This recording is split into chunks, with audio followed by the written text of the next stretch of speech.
oliy sistemasidek nerv sistemasining reflektorlik xususiyati bilan bog'liq. Ya'ni reflektorlik bu refleks.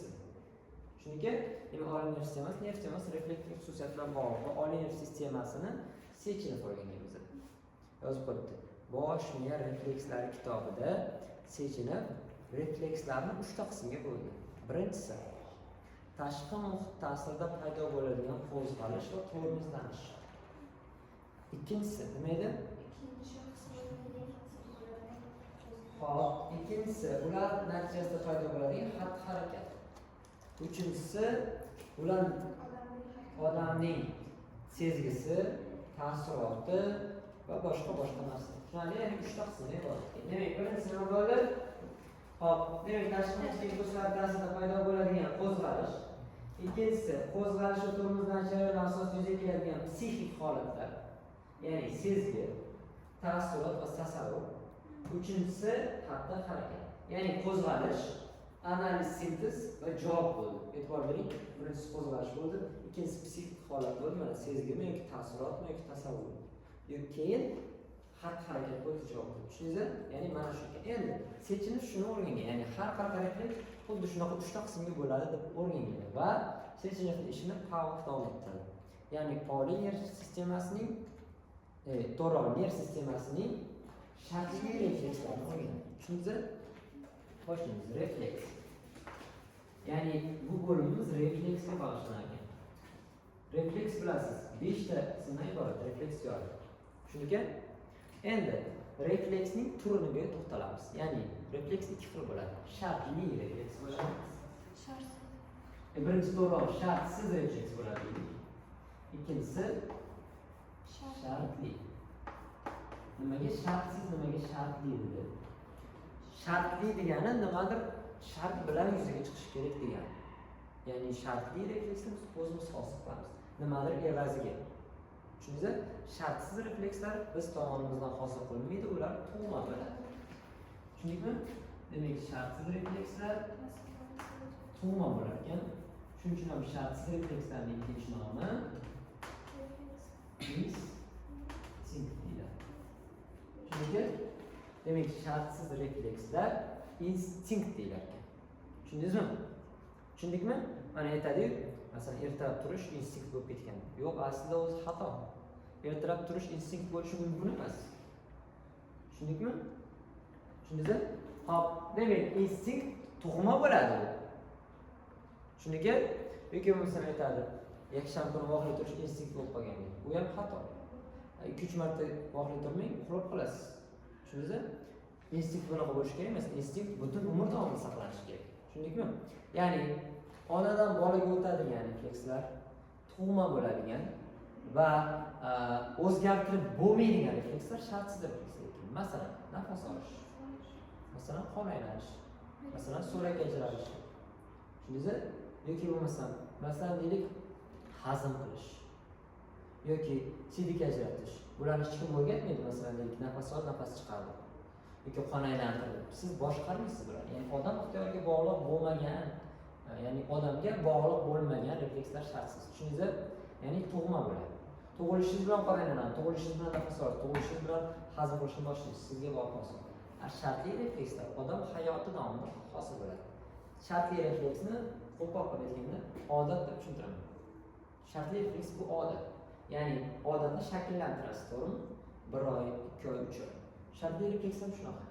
Masalan, shartli refleksga bitta misol she'r yodlash. 10 marta qaytarsangiz she'r yodlanadi. Lekin qaytarmasangiz esingizdan chiqadi, to'g'rimi? Boyagi refleks yo'q. Shartsiz refleks unaqa bo'lmaydi.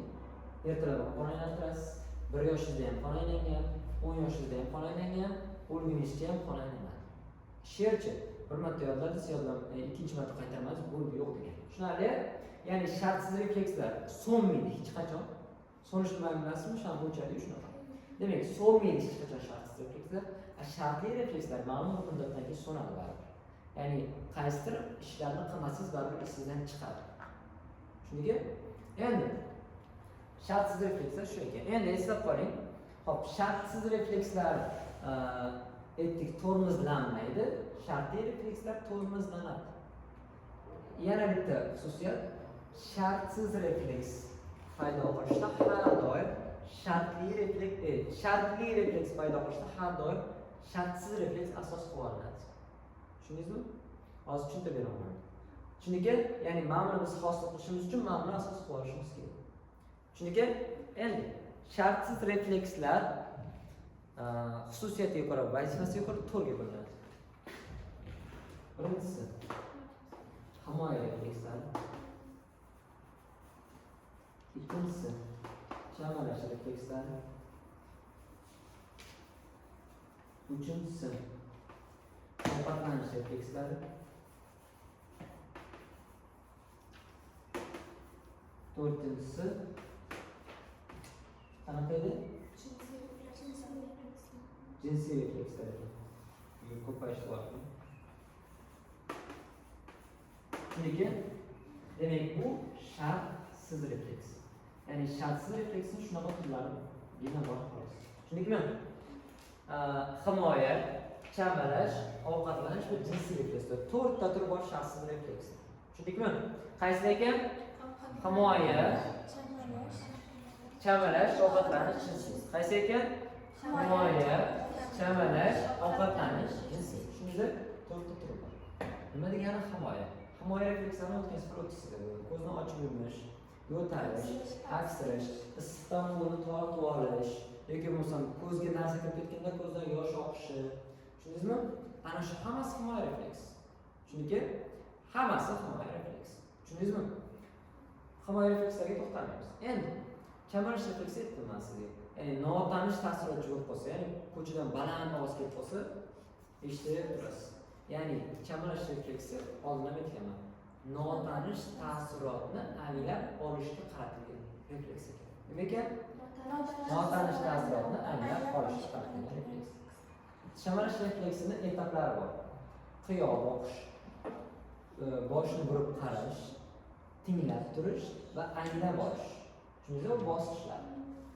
Yoki bo'lmasa itda berilgan quloqlarini dim qilishi yoki nima qiladi? Boshqa itning ovozi kelganda sergaklanishi. Ya'ni u itning ovozimi yoki qo'rqadimi? Yo'q, bilasizlar, itlar shunaqa bo'ladi. Sergaklanadi, ya'ni eshitganda sal o'zi sergak tortadi, qulog'i ting bo'ladi sirasi. Chunki yoki odamlar qiyo boqishi, tinglab turishi va anglab olishi mumkin ekan. Shu yerda tushundingizmi? Bu chamalash. Endi ovqatlanish refleksini sizlar bilasizlar. Hazmshilash, ajratish, qazish, chaqaloqlarda emish refleksi bilan ovqatlanish. Tushundingmi? Ya'ni ovqatlanish, masalan, chaqaloqni emish refleksi tushadi testda. Qanaqa refleks? Ovqatlanish refleksi. Ya'ni ko'krak bezlarini chaqaloqqa olib kelganingizda siz unga o'rgatmaysiz.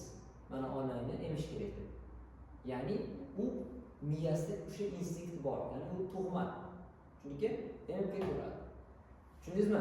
Ya'ni emish refleksi yozib qo'yaman. Shartsiz refleks ekan. Tushundingizmi? Endi ko'payish bilan bog'liq reflekslar jinsiy reflekslar. Chunki jinsiy reflekslarni ham kimdir sizga bu xususiyatni singdirmaydi. Ya'ni ukol qilib yoki nimadir qilib jinsiy refleks paydo qildirmaydi odamga hayoti davomida. Tug'ildimi, voyaga yetganda shu refleks paydo bo'ladi bu. Chunki shular to'rtta turi bor ekan shartsiz reflekslar. Endi bitta noaniq joyimiz bor bizda, nafas olish. Tug'ilganda chaqaloqni birinchi marta nafas olishi shartli refleks. Ikkinchi marta nafas olishdan boshlab qolgan o'lgungacha hamma nafas olishi bu shartsiz refleks. Nimaga? Chunki o'tkazib yozuvni katta qilib birinchi marta nafas olish shartli. Sabab birinchi marta o'zi nafas ola olmaydi chaqaloq. Nima qiladi? Orqasidan uradi. Yoki bo'lmasam silkitadi, yoki nimadir qiladi. Tushundingizmi? Ya'ni ta'sirot bo'ladi tashqi tomondan. Tushundingizmi? Shuning uchun ham bu shartli refleks. Xo'p, shartli refleks hosil bo'lishida shartli ta'sirot bo'lishi kerak. Nima bizga turtki bo'ladi bu shu shartli refleks hosil bo'lishida? nafas kiradi, O'sha nima bo'ldi? Karbonat emas. Demak, karbonat angidrid. Mana shu birinchi marta nafas olish refleksi paytida to'g'ri tashqi muhitdan kiradi. Xo'p, keyin O'pgandan keyin boradi uzunchoq miyaga, maqsadga yetib uzunchoq miya karmandan keyin sezgi. Keyin uzunchoq miya ishlab ketadi, keyin nafas oladi chaqaloq. Keyin nima bo'ladi? Yig'laydi. Nimaga yig'laydi? Chunki karmandan bu zaharli modda. Chunki zaharli modda bo'lsa ham achishtiradigan modda. O'pka yopiladi. Xuddi birinchi marta salofan magazindan olsa salofan yopiladi. To'g'rimi? Keyin salofan ochilib chiqib qoladimi? O'pka ham ochiladi. O'pka ochilgandan keyin ichkariga kirgan karbonhidrat, azot shu moddalar o'pkani achishtiradi. Achishtirgandan keyin chaqaloq yig'laydi. Shuning uchun ham yig'lagani qancha qattiqroq yig'lasa, shuncha sog'lomroq tug'iladi bola-chaqa. Tushundingizmi?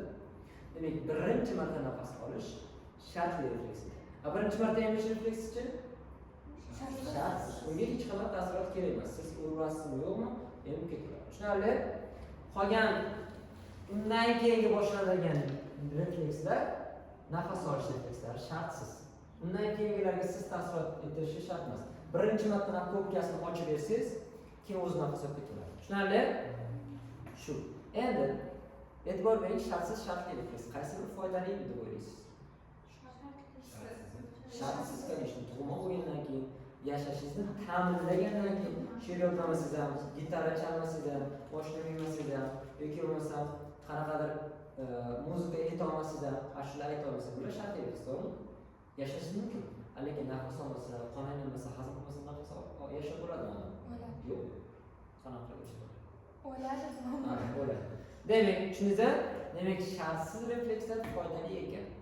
Har doim ham emas. Masalan, tipratikanlarda tikanni bo'lishi u himoya refleks edi. 20-asrga kelib asfalt yo'llar ko'paydi. Asfalt yo'l ko'paygandan keyin asfalt bilasiz issiq bo'ladi. Tipratikanlar issiqqa chiqib yotadi asfaltga. Keyin mashina ketayotgan paytda yorug'ni ko'rib, shunday o'janak bo'ladi, tikanlarni chiqazaveradi. Mashinaga nima farqi bor? Bosib o'tib ketadi. Tushundingizmi? Ya'ni himoya refleksi himoya qilib bera olmadi. Tushundingizmi? Yoki toshbaqani kosasi himoya qilish kerak edi.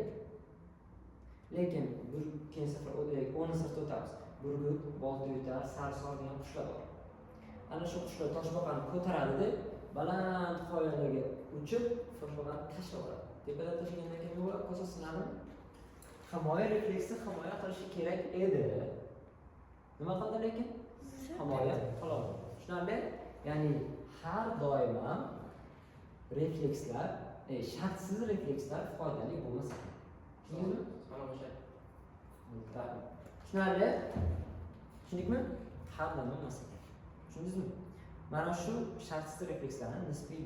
Yoki bo'lmasa kapalak. Oq kapalak bor. Kechqurun keladi, bilasiz. Svetda. Oq kapalak oq guldan nektar yig'adi. Ovqatlanish refleksi. Lekin kechqurun svet yoqib qo'ysangiz, svetni oq gul deb o'ylaydi, uriladi. Ertalab ko'rsangiz, hamma kapalak o'lgan. Ya'ni nima bo'ldi? Uni gul deb o'yladi va unga urildi. Bu svet issiq ta'sirida o'ldi. Tushundingizmi? Ya'ni ovqatlanish refleksi shartsiz refleks yoki himoya refleksi shartsiz refleks unga yordam bermadi. Chunki ya'ni shartsiz refleks har doim foydali emas ekan. Eslab qoling shu joyni. Tushundingizmi? Hop, mana shu shartsiz reflekslar. Endi shartsiz reflekslarning refleksiya boshqa joyda o'tadi. Shartli reflekslarning refleksiya boshqa joyda o'tadi. Nimaga? Men sizga aytdim, shartsiz refleks har doim stvolda hosil bo'ladi.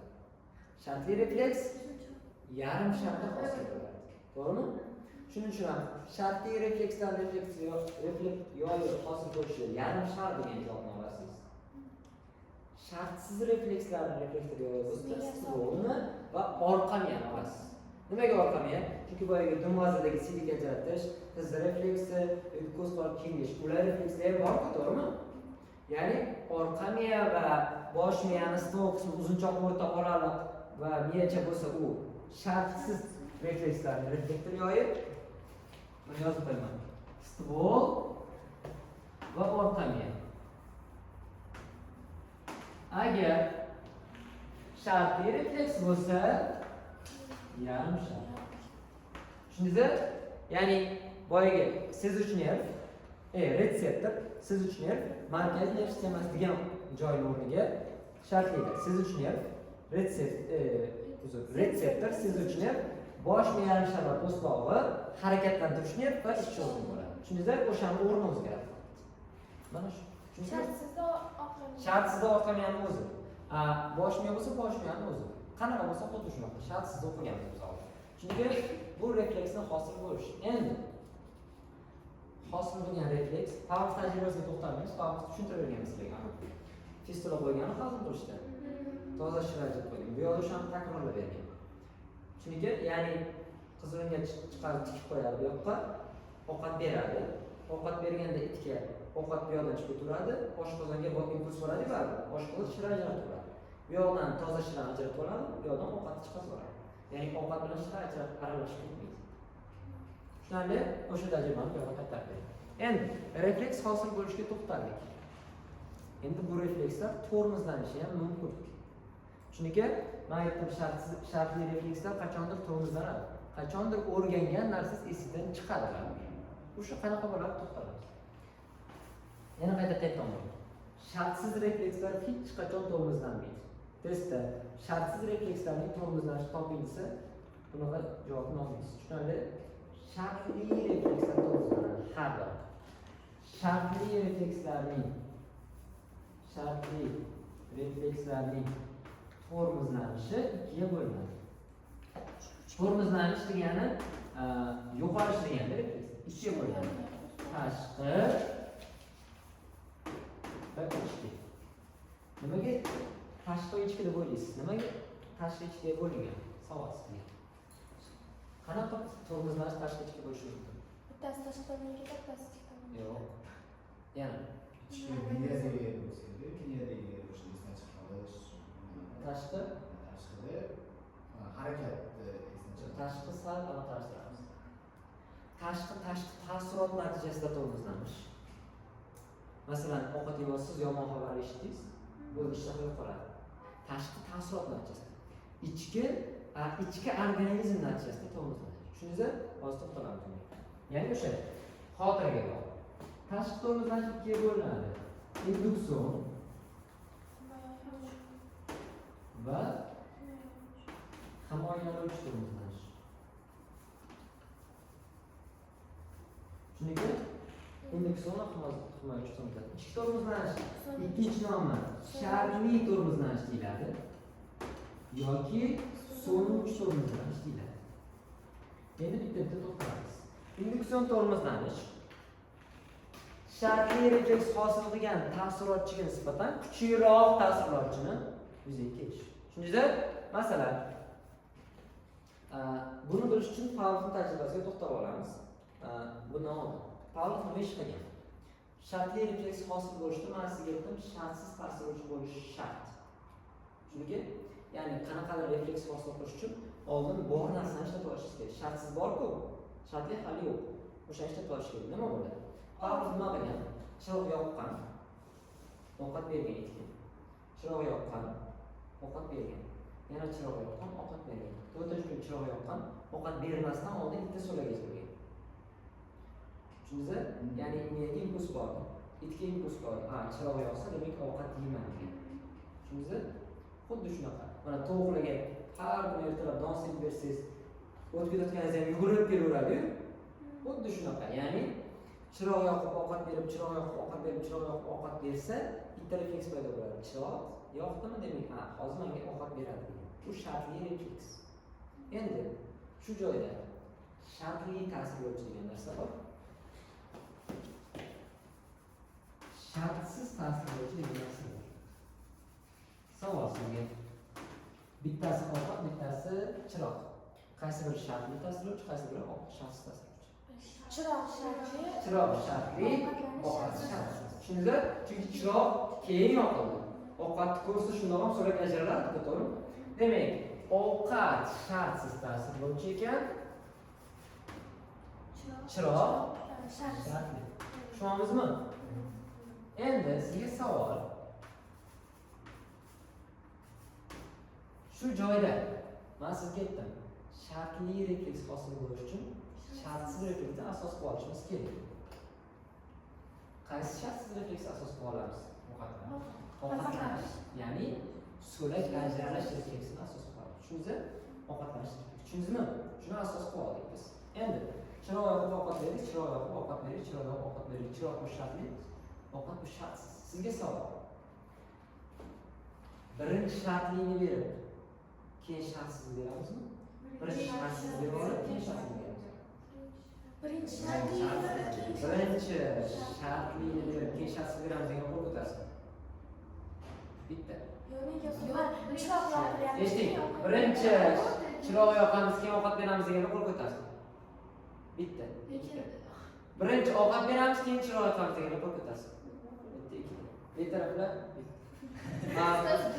Ovqat bersangiz, chiroq yoqishni keragi bor. To'g'rimi? Ya'ni har doim birinchi shartli ta'sirlovchi, keyin shartsiz ta'sir. Ya'ni birinchi chiroq yoqib, keyin ovqat bersangiz refleks hosil bo'ladi. Birinchi ovqat berib qo'ysangiz, chiroq yoqasizmi, o'chirasizmi, unga qizig'i yo'q. Chunki ya'ni biz shartli refleks hosil bo'lishida birinchi shartli ta'sirlovchi, keyin shartsiz ta'sirlovchi qilishimiz kerak. Shunda mana buni olib tashlasak ham buni o'zi qoladi. Ya'ni shartli refleks qoladi. Tushundingizmi? Ya'ni aytdim, ovqat bermasdan ham chiroq yoqsangiz, stolga ajraladimi? Boyagi refleks. Ovqatlanish refleksi bo'ladi shunda. Ya'ni bundagi refleks bunga o'tadi. Tushundingizmi? Shu. Endi tushundikmi buni? Xo'p, keyingisi shu ta'sirlovchi bo'ldi. Chiroq yoqib ovqat berib, chiroq yoqib ovqat berayotgandek birdan qo'ng'iroq chalib qoladi. Bitta bu refleks so'zdan. Endi chiroq yoqasizmi, qo'ng'iroq chalasizmi? Demak, so'lak ajralmaydi. Nimaga? Tormozlanish. Nima bo'ldi? Nima bo'ldi?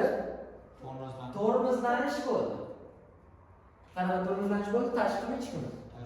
Tashqi tormozlanish bo'ldi. Tushundingizmi? Demak, tashqi tormozlanishning induksion tormozlanishi bo'ldi. Chunki induksion tormozlanish chambarlash refleksiga asoslangan. Ya'ni chambarlash refleksi notanish ta'sirotni anglab olishga qaratilgan. Induksion tormozlanish ta'rifini eshiting. Shartli ta'sirlovchiga nisbatan kuchliroq ta'sirlovchi ta'sir ko'rsatganda yuzaga keladi. Ya'ni chiroqqa nisbatan qo'ng'iroq balandroq, qo'ng'iroq past chalib ko'rsatishi bo'lmaydi. Tushundingizmi? Chiroqqa nisbatan qo'ng'iroq balandroq chalsangiz, sraz quloqlarni ding qiladi, bo'ldi esdan chiqib ketadi. Endi foydasi yo'q. Chunki ya'ni mana shu tashqi muhitdan kelgan ta'sirlovchi yot ta'sirlovchi deyiladi. Yot degani begona deganimi? Tushundingizmi? Begona, yot begona deydi-yu. Demak, yot ta'sirlovchi deyiladi. Bu yot ta'sirlovchi qo'ng'iroq bo'ladi. Ha. Tushundingizmi? Tushundikmi? Demak, qo'ng'iroq aka. Tushundingizmi? Endi nazorat qilib ko'ramiz. Har doim bunaqa bo'lmaydi. Qo'ng'iroq yoqib ovqat berdik, qo'ng'iroq yoqib ovqat berdik, qo'ng'iroq yoqib ovqat berdik. Qo'ng'iroq qanaqa ta'sirlovchi? Shartli, ovqat shartsiz. Endi qo'ng'iroq chalib ovqat berib, qo'ng'iroq chalib ovqat berib, birdan kuchli yorug'lik berdik. Yorug'lik yot ta'sirlovchi. Tushundingizmi? Unda ham sonadi. O'rni almashsa ham e'tibor bering. Mohiyatini tushunib oling. Tushundingizmi? Bu ikkalasi bizga taalluqli. Bu begona bo'lganligi uchun refleks so'nib qoldi. Mana shu tormozlanish induksion tormozlanish deyilgan. Ya'ni bunga nisbatan kuchliroq ta'sirlovchi bo'ldi. Chunki chiroq yoqib ovqat berib, chiroq yoqib ovqat beramiz. Tushundingizmi? Mana shu induksion tormozlanish deyilgan. Ya'ni mohiyati chambarlash refleks. Chunki hop, mana shu. Endi himoyalovchi tormozlanish degani nima? Himoyalovchi tormozlanish energiya sarfi bilan bog'liq. Ya'ni qancha ko'p energiya sarflasa odam tezroq tormozlanadi. Ya'ni bir kun davomida ertalabdan kechgacha ishladingiz, o'qishga bordingiz, qiyinroq bo'ldi, imtihonlar bo'ldi, kech payt xohlaysizmi, xohlamaysizmi, deylik, mashina boshqarayotganda yoki deylik, har kuni qo'shilib ketasiz deylik, to'g'rimi? O'shani aytayotganda nimadir esingizdan chiqib qoladi baribir. Tushundingizmi? Ya'ni har kuni qilib kelayotgan ishingiz esingizdan chiqib qoladi. Nimaga? Chunki charchagansiz. O'zi aslida charchamadingiz. Просто nerv tormozlandi. Tushundingizmi? dam olganingizdan keyin yana qaytadi-yu. Ya'ni ma'lum bir muddatga tormozlandi. Tushundingizmi? Demak, mana shu himoyalash tormozi. Ya'ni energiya sarfi oshib ketganda organizm o'zini o'zi tormozlaydi. Tushundikmi? Ya'ni bu hujayralarni nimadan saqlaydi? Hujayralarni yemirishdan saqlaydi va nobud bo'lishdan saqlaydi. Ya'ni organizmda energiya qolmagandan keyin hujayra o'lib qoladi. Tushundingizmi? Mana charchab ish qilib odamlar bekorga o'lib ketmagan. Tushundikmi? Ochlik shunaqalardan bo'lishi mumkin. Ya'ni energiya sarf qolmaganligi uchun bo'ladi. Shunda bu tormozlansa uyqu ham keladimi? Ha, o'shada himoyalash tormozlash. Ya'ni energiya sarfi qancha oshib ketsa, organizm tormozlanadi. Tormozlanish degani o'sha qo'zg'aluvchiga teskarisi. Uyqu, passiv holatga o'tish, har qanaqa narsa bu tormozlanish. Tushundingmi? Demak, energiya sarfi bilan bog'liq ekan. Ya'ni himoyalanish tormozlanish hujayralarni yemirilishdan va nobud bo'lishdan saqlaydi. Tushundingizmi? Mana shu himoyalash tormozlash. Ya'ni organizm o'zini o'zi tormozlaydi. Buni ham siz qilmaysiz. Endi bu tashqi tormozlanish. Mana tashqi energiya bilan, tashqi ish bilan bog'liq bo'ldi. Mana bu ta'sirot bilan bog'liq bo'ldi. Endi ichki tormozlanish qanaqa? Ichki tormozlanish eng oson narsa bu. Ya'ni nimadir refleksni qaytarib turishi shart. Ya'ni shartli refleks hosil qildingizmi? Qaytarib turishi shart. Masalan, itga chiroyli ovqat berib, chiroyli ovqat bera oldingizmi? Bir hafta berdikmi? Bir hafta bermasdan ikkinchi hafta bersiz, bitta so'lak ajralmaydi. Ya'ni doimiy qilib turishi shart. Tushundingizmi? Masalan, oddiy misol kitob. Kitobni o'qiysiz har kun esingizdan chiqmaydi, to'g'rimi? Bir oy kitob o'qimang, xuddi yengidek boshlaysiz. Ya'ni hosil bo'lgan shartli refleks har doim takrorlab turilishi shart. Agar takrorlab turilmasa, so'nadi. Tushundingizmi? Mana sizga she'r yodlashda misol tushuntirib berdim. She'r yodlaysiz, qaytarasiz, kelasiz, deb berasiz, 5 olasiz. 1 yildan keyin so'rasangiz sizda yo'q. Chunki nimaga? Siz uni takrorlamadingiz. To'g'rimi? Ya'ni refleksni har doim takrorlab turish shart. Reflekslar takrorlanmaslik natijasida yoki reflekslar mustahkamlanmaslik natijasida so'nadi. O'z-o'zidan tashqaridan ta'sirot kelib sizni urishish shart emas. Yoki charchashish shart emas. O'z-o'zidan esingizdan chiqib qoladi. Chunki xotira shunaqa narsa. Takrorlanmagan narsani keraksiz informatsiya hisoblaydi, u sekin-sekin unutadi. Joy bo'sh joy qolish kerak. Demak, so'nish to'g'ri. Tushundingizmi? Ya'ni shartli refleks takrorlab turilmasa, uning so'nishi demak so'nuvchi tormozlanish deyiladi. Tushundingizmi? Keyingisi. Mana shu tormozlanish haqida edi. Endi organizmda qo'zg'alish, tormozlanish bir-biriga chambarchas deydi. Qachon organizm qo'zg'alib ketib qolsa, tormozlanadi. Qachon organizm tormozlanib ketib qolsa, masalan, ko'p uxlab ertalab ish yurib turasiz, nimadir vaqtingiz keladi, qanaqadir yangi fikrlar paydo bo'ladi, ertaga borgingiz keladi. U xohish istak emas, u qo'zg'aluvchanlik.